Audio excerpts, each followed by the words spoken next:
नमस्कार साथियों, आज है 12 अक्टूबर और इस सेशन में द हिंदू एडिटोरियल का वोकेबलरी कवर करते हैं। यानी कि द हिंदू एडिटोरियल में जो भी इंपॉर्टेंट वोकेब्स होते हैं उसे विथ पिक्चर एंड एनिमेशन अच्छे से कवर किया जाता है। तो वीडियो अंत तक जरूर देखिएगा। चलिए वीडियो शुरू करते हैं। उससे पहले वीडियो लाइक कर दीजिए और अभी तक चैनल सब्सक्राइब नहीं किए हैं तो जल्दी से चैनल सब्सक्राइब कर लीजिए। तो आइए देखते हैं आज का इम्पोर्टेंट वर्ड। ये हमारा सोशल मीडिया साइट है, यहाँ पे भी आप ज्वाइन कर सकते हैं, लाइक टेलीग्राम, इंस्टाग्राम और फेसबुक। आप लर्न टू लाइफ सर्च कीजिएगा तो मिल जाएगा, या फिर लिंक मिल जाएगा आपको डिस्क्रिप्शन बॉक्स में। तो देखते हैं हम आज का वर्ड। फर्स्ट वर्ड है कॉन्डेमनेशन। देखिए, कॉन्डेमनेशन की बात करें तो एक नाउन है। तो सबसे पहले तो पहला पॉइंट ये है कि वर्ड जो भी हम पढ़ रहे हैं उसको आइडेंटिफाई करने आना चाहिए कि वो कौन सा पार्ट्स ऑफ स्पीच है। तो यहाँ पे देखिए, ये जो वर्ड है कॉन्डेमनेशन, ये क्या है, एक नाउन है, क्योंकि लास्ट में ION आया है। ठीक है, तो अगर आप सेशन पहली बार देख रहे हैं तो आप ये नोट कर लीजिए कि ION क्या होता है, एक नाउन सफिक्स होता है। यानी कि जिस भी वर्ड के लास्ट में ION दिख जाए वो नाउन कंसिडर कर लीजिएगा। ठीक है, और ऑलरेडी अगर आप सेशन देख रहे हैं पहले से ही तो आपको पता होगा। तो नाउन का और कौन कौन सा सफिक्स होता है वो कमेंट सेक्शन में कमेंट कीजिएगा। ठीक है, तो आइए देखते हैं इसका मीनिंग। कंडेमनेशन का मीनिंग होता है an expression of very strong disapproval, यानी कि किसी चीज़ को बहुत स्ट्रांगली तरीके से डिसअप्रूव कर देना। ठीक है, उस एक्सप्रेशन को हम लोग क्या बोलेंगे, कंडेमनेशन बोल सकते हैं। ठीक है, इसका हिंदी मीनिंग क्या होता है, निंदा करना। मान लीजिए किसी को डिसअप्रूव कर रहे हैं, डिसअपॉइंट कर रहे हैं, यानी कि उसका मीनिंग क्या है, उसको निंदा कर रहे हैं। ठीक है, उसको क्या कर रहे हैं, निंदा कर रहे हैं। तो सिनोनिम्स की बात करें तो सिनोनिम्स क्रिटिसिज्म हो सकता है। क्रिटिसाइज मतलब क्या होता है, दूसरों का निंदा करना। ठीक है, तो क्रिटिसिज्म हो गया, ISM लग जाता है तो नाउन बन जाता है। तो ये क्या, क्रिटिसिज्म क्या हो गया, एक नाउन फॉर्म है। सेंस्योर हो सकता है, कन्विक्शन हो सकता है, या फिर सेंटेंस हो सकता है। ये सब क्या हो जाएंगे, इसके सिनोनिम्स हो जाएंगे। तो पिक्चर के थ्रू आप इसको देखिए। पिक्चर में क्या किया जा रहा है कि सारे लोग क्या कर रहे हैं, इस पर उंगली उठाए हैं, यानी कि कुछ ना कुछ इस लड़की में फॉल्ट है, कोई प्रॉब्लम है, कोई दिक्कत है, तभी सब कोई क्या कर रहा है, इसके ऊपर उंगली उठा रहा है, यानी कि इसको भला बुरा कर रहा है। यानी कि कंडेमनेशन मतलब क्या होता है, निंदा करना या फिर भला बुरा। ठीक है, तो आई होप आपको कंडेमनेशन समझ में आ गया होगा। नेक्स्ट वर्ड है प्रोविजनल। प्रोविजनल की बात करें तो ये एक एडजेक्टिव है। प्रोविजनल वर्ड क्या है, एक एडजेक्टिव है। इसका मीनिंग होता है arrange for the present time only and likely to be change in the future. यानी किसी चीज़ को अरेंज कराना बस प्रेजेंट टाइम के लिए, यानी कि जो अभी टाइम चल रहा है, और लाइकली टू बी चेंज, और इसको बदल सकते हैं कब, जब भविष्य आएगा, यानी कि फ्यूचर में आगे चल के उसको बदल देना। तो प्रोविजनल का हिंदी मीनिंग क्या होता है, अंतरिम। क्या होता है, अंतरिम।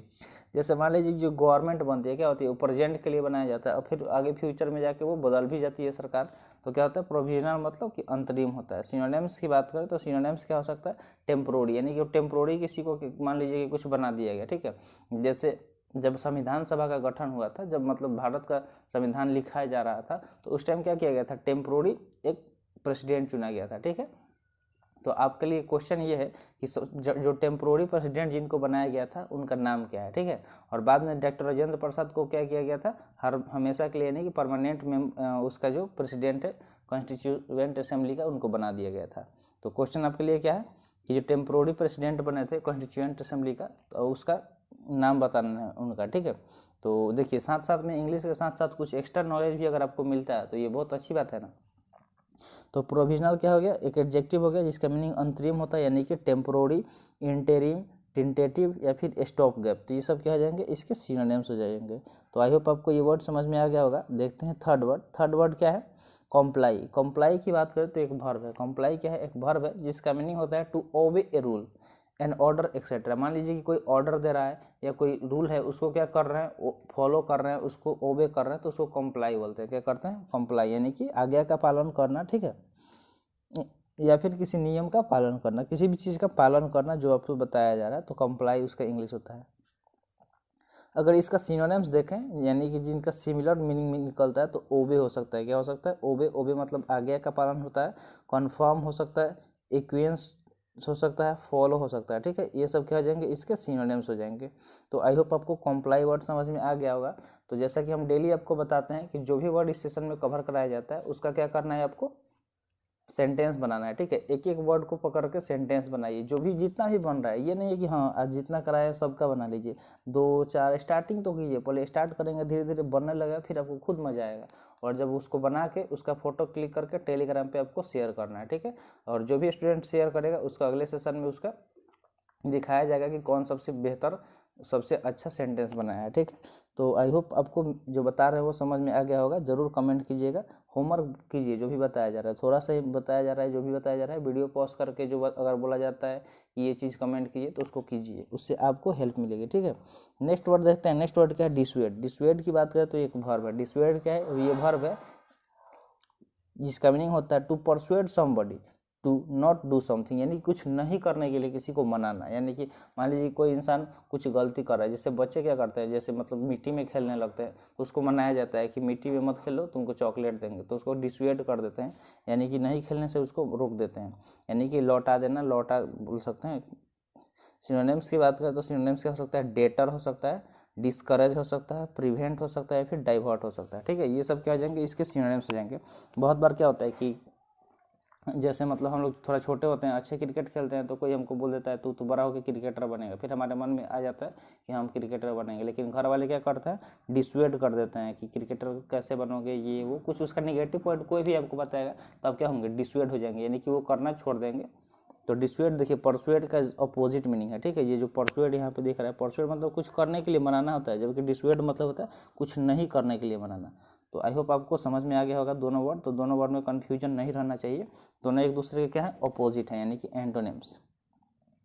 नेक्स्ट वर्ड है बेयर फेस्ट। बेयर मतलब होता है नंगा, और फेस्ट तो देखिए बेयर फेस्ट क्या हो गया? एक एडजेक्टिव हो गया जिसका मीनिंग होता है showing that you do not care about offending somebody और अबाउट बिहेविंग बैडली, यानी कि आप ये शो कर रहे हैं कि आपको कोई ऑफेंड कर रहा है, उससे आप केयर नहीं करते हैं, या कोई बैडली बिहेव कर रहा है, ठीक है, आपके साथ कोई बुरा बर्ताव कर रहा है, तो क्या कर रहे हैं कि आप उसको ध्यान ही नहीं दे रहे उसके तरफ, तो उसको बेयर फेस्ट बोलते हैं, यानी कि नंगे चेहरे पे, ठीक है। तो सिनोनिम्स की बात करें तो सिनोनिम्स क्या हो सकता है? सेमलेस, ब्रेजन, ब्लटांट या फिर इंसोलेंट, ये सब क्या हो जाएंगे? इसके सिनोनिम्स हो जाएंगे। जैसे बहुत लोग ऐसे होते हैं बेयर फेस्ट होते हैं, जिनका को कितना भी लोग के सामने कितना भी बेइज्जती कर दो, कुछ भी बोल दो, वो अपने जो काम करते हैं, गलत काम करते हैं, उसको नहीं छोड़ते हैं, ठीक है, वो करते रहते हैं, ठीक है। जैसे कि आप डेली लाइफ में एग्जांपल देख सकते हैं, जो नशेड़ी होते हैं, जो ड्रंक वगैरह करते हैं, तो उनको आप कितना भी बता दो उसके नेगेटिव पॉइंट, उससे उनको कोई मतलब नहीं होता है, वो फिर वही काम करेंगे। तो बेयर फेस्ट का मतलब क्या होता है कि सेमलेस, यानी कि जो जिनके पास शर्म नहीं है, किसी मतलब शर्म घोर घार के पी गए हैं, तो उनको बेयर फेस्ट बोल सकते हैं, ठीक है। तो आई होप आपको समझ में आ गया होगा। नेक्स्ट वर्ड है बेलीग्रेंट। बेलीग्रेंट की बात करें तो ये एक एडजेक्टिव है, इसका मीनिंग होता है एग्रेसिव एंड अनफ्रेंडली, यानी कि कोई ऐसा इंसान जो बहुत ज़्यादा गुस्सा वाला हो, क्या हो? बहुत ज़्यादा गुस्सा वाला हो, हमेशा गुस्से में रहता हो, और वो अनफ्रेंडली नेचर का हो। उसका नेचर कैसा? अनफ्रेंडली, यानी कि सबके साथ बुरा बर्ताव कर रहा हो, किसी के साथ भी अच्छे से नहीं रहता हो, तो उसको क्या बोलेंगे? बेलीग्रेंट बोलेंगे। जैसे ऐसा मतलब आप अपने क्लास रूम में ही देखे होंगे, कोई एक ऐसा बंदा जिसका किसी से नहीं पड़ता होगा, मतलब किसी से उसका कोई अच्छा मतलब रिलेशन नहीं होगा, ना तो उसका कोई अच्छा दोस्त होगा, सबसे वो बस टेढ़ा ही बोलता होगा और सबसे झगड़ा करता होगा, तो उसको ही बेलीग्रेंट बोलते हैं, यानी कि लड़ाकू या लड़ाका बोल सकते हैं, जो हमेशा लड़ाई के मूड में रहता हो। किस मूड में रहता हो? हमेशा फाइटिंग के मूड में रहता है। तो सिनोनिम्स की बात करें तो बेलीग्रेंट का सिनोनिम्स एग्रेसिव हो सकता है, हॉस्टाइल हो सकता है, बेलिकोस हो सकता है, या फिर वॉर लाइक हो सकता है। ये सब क्या हो जाएंगे? इसके सिनोनिम्स हो जाएंगे, यानी कि जिनका सेम मीनिंग होता है, यानी कि एग्रेसिव या फिर अनफ्रेंडली। तो देखिए यहाँ पे पिक्चर में भी दिखाया गया कि ये जो मोटा सा तगड़ा वाला जो बंदा है, ये क्या है? बहुत ज़्यादा एग्रेसिव नेचर का, यानी कि बेलीग्रेंट नेचर का है। ये किसी से भी लड़ाई करने के मूड में रहता है, हमेशा कोई कुछ छोटों पे हमेशा क्या करता है? धाक जमाता है, छोटे छोटे बच्चों पे, अपने से कमजोरों को क्या करता है? हमेशा लड़ने के मूड में रहता है, तो उसको क्या बोलेंगे? बेलीग्रेंट बोलेंगे, ठीक है। तो चलते हैं नेक्स्ट वर्ड की तरफ। नेक्स्ट वर्ड है फ्लैग्रेंट। फ्लैग्रेंट की बात करें तो एक एडजेक्टिव है, फ्लैग से ही इसको याद रख सकते हैं कि फ्लैग मतलब क्या होता है? झंडा। तो फ्लैग्रेंट एक एडजेक्टिव है जिसका मीनिंग होता है that shocks you because it is done in a very obvious way and so no respect for people, law etcetera, यानी कि डैट शॉक यू, आपको मतलब कोई ऐसा चीज़ जो क्या कर दे? शॉक कर दे, आश्चर्यचकित कर दे, क्योंकि वो बहुत ऑब्वियस तरीके में किया गया, ठीक है, और जिसमें कोई लोगों का ना तो रिस्पेक्ट दिखाया जा रहा है, ना किसी लॉ को फॉलो कर रहा। तो झंडा बुलंद करना, जैसे क्या करना? उसको झंडा बुलंद करना बोलेंगे। फ्लैग्रेंट का मतलब फ्लैग से इसको याद रख सकते हैं। तो सिनोनिम्स की बात करें तो ब्लैटेंट, ग्लेरिंग, ग्रॉस या फिर एग्रेगियस, ये सब क्या हो जाएंगे? इसके सिनोनिम्स हो जाएंगे। तो आई होप आपको फ्लैग्रेंट वर्ड समझ में आ गया होगा, जिसका मीनिंग क्या होता है? झंडा बुलंद करना। नेक्स्ट वर्ड है इम्पुनिटी। देखिए लास्ट में टी वाई आ गया, तो टी वाई आने से क्या हो जाता है? वर्ड नाउन हो जाता है, ठीक है। तो इम्पुनिटी क्या हो गया? एक नाउन हो गया। तो आई होप आपको समझ में आ गया होगा कि इम्पुनिटी नाउन कैसे हुआ। तो टी वाई सफिक्स जो होता है वो क्या होता है? एक नाउन सफिक्स होता है। इसका मीनिंग होता है the fact of not getting punished और समथिंग, यानी कि जिसमें किसी चीज़ के लिए पनिश फॉर समथिंग, मतलब किसी चीज़ के लिए आपको पनिश नहीं किया जा रहा है, नॉट गेटिंग पनिश्ड यानी कि दंडा भाव इसका हिंदी मीनिंग हो जाएगा। सिनोनिम्स की बात करें तो एक्सजेम्पशन, इम्यूनिटी, इंडेमनिटी या फिर डिस्पेंसेशन, यानी कि आपको एग्जेम्प्ट कर दिया जा रहा है किसी मतलब पनिशमेंट से बचा दिया जा रहा है, तो उसको क्या बोलते हैं, इम्पुनिटी बोलते हैं। तो ये सब क्या हो जाएंगे, इस वर्ड के सिनोनिम्स हो जाएंगे। वर्ड है इम्पुनिटी, वर्ड क्या है, इम्पुनिटी है, जो एक नाउन है जिसका मीनिंग क्या होता है, दंडा भाव। और सिनोनिम्स की बात करें तो एक्सटेंशन, इम्यूनिटी, इंडेमनिटी या फिर डिस्पेंसेशन हो जाएगा। नेक्स्ट वर्ड है डेफियंस। डेफियंस की बात करें तो एक नाउन है। डिफियंस क्या है, एक नाउन है जिसका मीनिंग होता है the act of openly refusing to obey somebody या समथिंग, यानी कि किसी चीज़ को ओबे करना से मना कर देना, ठीक है, ओपनली तरीके से, तो उसको क्या बोलेंगे, डेफियंस बोलेंगे, जिसका मीनिंग होता है अवज्ञा। देखिए आज्ञा होता है यानी कि आज्ञा का पालन करता है, एक अवज्ञा होता है यानी कि उसका पालन नहीं करना, ठीक है, रिफ्यूज कर देना मानने से। तो सिनोनिम्स की बात करें तो रिबेलियन, ओपोजिशन, चैलेंज या फिर रेजिस्टेंस, ये सब क्या हो जाएंगे, इसके सिनोनिम्स हो जाएंगे। तो जो क्या कर रहा है कि किसी आज्ञा का पालन नहीं कर रहा है, उसको मतलब क्या कर रहा है, रिफ्यूज कर दे रहा है, इनकार कर दे रहा है। रिफ्यूज मतलब क्या होता है, इनकार करना, मना कर देना। तो डिफेंस मतलब क्या हो गया, अवज्ञा हो गया। तो देखिए यहाँ पे तो आपका वोकैब्स कवर हो जा रहा है, ठीक है, ध्यान दीजिएगा थोड़ा, यहाँ पे आपका क्या हो जा रहा है, वोकैब्स कवर हो जा रहा है। अगर वन वर्ड सब्स्टिट्यूशन कवर करना है तो उसके लिए एक अलग से सेपरेट लेक्चर चलता है, एसपी बख्शी बुक का, वो देख सकते हैं। और इडियम्स एंड फ्रेज में अगर आपको दिक्कत आ रहा है तो जो black book of English vocabulary होता है उसका भी सेशन चल रहा है। तो एक साथ 3 सेशन चल रहा है, उसका बहुत सारा वीडियो अपलोड हो गया, तो आप प्लेलिस्ट के थ्रू जाकर देख सकते हैं। चैनल में जाइएगा, प्लेलिस्ट में वहाँ पे अलग अलग टॉपिक पे अलग अलग आपको प्लेलिस्ट मिलेगा, तो सारे वीडियो देख लीजिए। आपके अंदर जो भी मतलब वोकैब्स और वर्ड से प्रॉब्लम है वो सारा क्लियर हो जाएगा बहुत जल्द ही। और सारा भी वीडियो और सारा बुक का कवर करा देंगे। तो साथ बस आपका सपोर्ट चाहिए, साथ चाहिए, ठीक है। तो चलते हैं नेक्स्ट वर्ड की तरफ। नेक्स्ट वर्ड क्या है, परसिस्टेंट। परसिस्टेंट की बात करें तो ये एक एडजेक्टिव है। परसिस्टेंट क्या है, एक एडजेक्टिव है जिसका मीनिंग होता है determined to do something despite difficulties, especially when other people are against you and think that you are being annoying or unreasonable।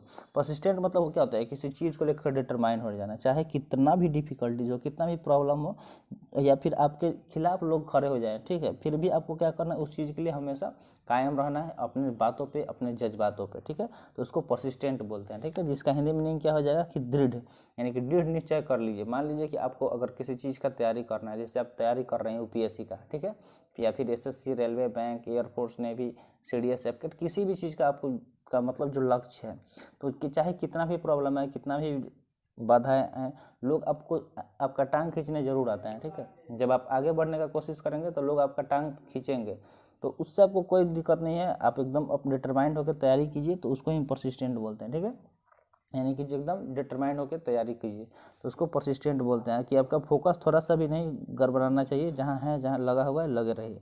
तो फिर कांस्टेंट, स्टेबल या फिर स्ट्रॉन्ग, ये सब क्या हो जाएगा, इसका सिनोनिम्स हो जाएगा। तो सिनोनिम्स क्या क्या हो जाएगा, एक बार सिनोनिम्स देख लेते हैं। फिर्म हो जाएगा, कांस्टेंट हो जाएगा, स्टेबल, मतलब जहाँ है ना आप स्टेबल रहिए, स्टेबल तरीके से पढ़ाई कीजिए। कोई भी प्रॉब्लम आ रहा है, डिफिकल्टी जा रहा है, उसको इग्नोर कीजिए, बस आपका फोकस कहाँ होना चाहिए, तो पढ़ाई पे, ठीक है, हमेशा कुछ ना कुछ सीखते रहिए। तो परसिस्टेंट मतलब फिर कांस्टेंट, स्टेबल या फिर स्ट्रांग हो जाएगा। तो आई होप आपको समझ में आ गया होगा ये वर्ड। तो आज का सेशन यहीं पर समाप्त हुआ। सेशन कैसा लगा कमेंट सेशन में ज़रूर बताइएगा। और चैनल तो सब्सक्राइब अगर नहीं किए हैं तो जल्दी से कर ही लीजिए, बिकॉज यहाँ पे बहुत सारा चीज़ जो भी अपलोड होता है उससे आपको बेनिफिट ही होगा, कुछ लॉस होने वाला नहीं है, ना कि टाइम पास होने वाला है। जो चीज़ है वहाँ से कुछ ना कुछ आप सीखते हैं। तो थैंक्स फॉर वॉचिंग, मिलते हैं फिर अगले वीडियो में। जय हिंद।